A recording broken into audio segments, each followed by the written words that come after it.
Assalamu alaikum warahmatullahi wabarakatuh. Hordoftoota HMIA YouTube hundi keessanuu baga nagaan jiraattan isin jira jechaadha. Wanti asirratti argaa jirtan kun jechaadha pirootiina warra ijoollee baay'ee qaqalloo ta'an dhiirriiniif dhalaan ni bitatu jechaadha. Kana yoo bitatan kana yoo dhugan jechaadha baay'ee dilbu. Guyyaa har'aa garuu wanni ani isinitti agarsiisuuf deemu pirootiina doolaara 250 olii kana gatii baay'een bitatanii yeroo dilbuu fi itti fayyadamtan jechaadha. Keemikaala garaagaraa waan qabuuf miidhaa biroollee isin irratti geessuu ni mala jechaadha. Har'a guyyaa har'aa wanti ani isinitti agarsiisuuf deemu kun jechaadha.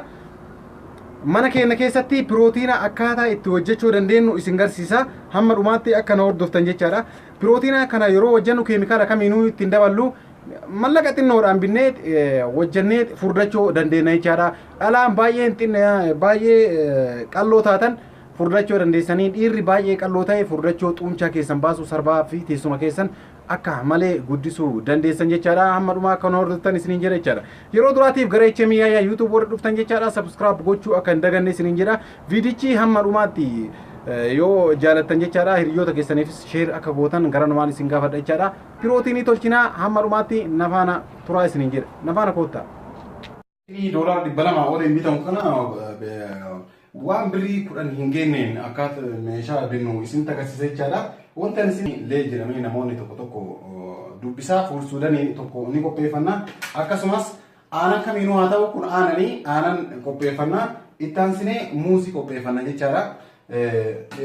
Dhumarratti ammoo loomii qopheeffanna.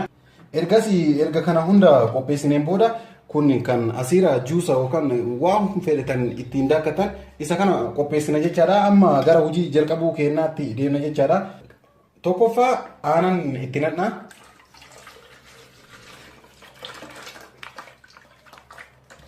Aanan itti naqna jechuun aanan hir'isuullee dandeessan jechaadha. Nu ammoo aanan harceellee haa ta'u aanan kamiinuyyuu itti naquu dandeessanii. Itti aansinee muuzii itti kenna.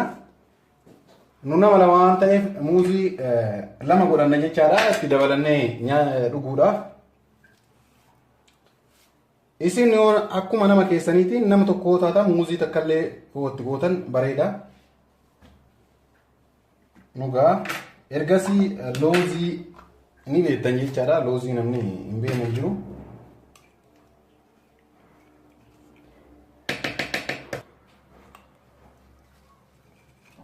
Itti dabalan akkasumas tokkochas itti daballaa lama nu barbaachisa jechaadha. Yoo ammoo nama hedduu taatan isin yoo nama hedduu taatan itti dabaltanii nu garuu nama lama qofa waan dalagataa jiruuf lama qofa. Ergasii wanti nu qopheessinu loomiidha. Loomiin iddoo kamittuu argatu.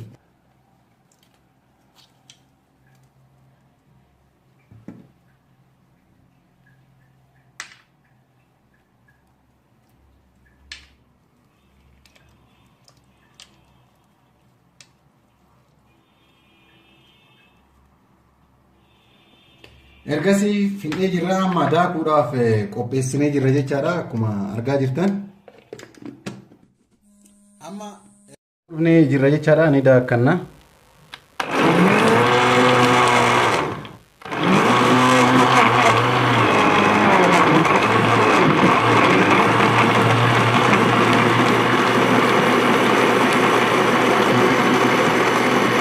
Haala salphaadhaan pirootiinii keenya dalagataa jirra. Namni waa yaalee yaaluun bareeda jechaadha. Namni waa yaalu ammoo bareedaa miti. Nama jechuun waa yaale waa hunda yaaluun barbaachisaadha.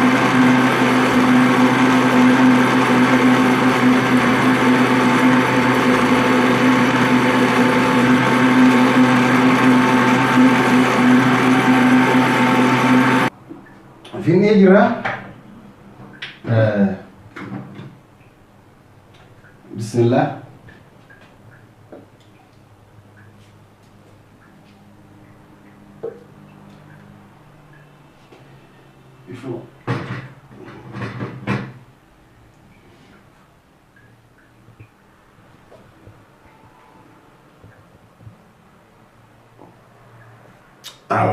Baay'ee mi'aaya. Ganama garaa qooqaatti dhuguu qabdan jechaadha. Dhugamaan osoo yaaliin nama arrabsuun dura jechaadha. Yaalaati Dhaba achiin booda torbee takka keessatti jijjiirama hagam akka argitan ni argitan jechaadha. Dhugatti baay'ee waan faayidaa guddaa qabaati jechaadha. Pirootiinii tolfannee jirra akkanumatti dhuguu dandeessanii isinillee koottaa na wajjin dhugaa isiniin jedha mana keessatti haala kanaan baasii guddaa osoo hin saaxilamne hojjechuu dandeessan jechaadha. Pirootiinii waan adda addaati akkuma argitan keemikaala tokko isaallee hin qabu. Haala kanaan itti fayyadamuu dandeessan jechaadha. Warroon yeroo duraatiif gara HMI YouTube dhuftan subscribe gochuu akka hin daganne isiniin jedha jechaadha. HMI YouTube diraamaa afaan Oromoo afaan Amaaraatiin application haarawaa yoo dhufe telefoonni haarawaa yoo dhufe isiniif hima jechaadha. Waan adda addaati waan tokko qofa irratti kan hundaa'e miti jechaadha. Chaanaalii cimaadha gara fuulduraa chaanaalii jabaa akka ta'u abdii guddaa qaba.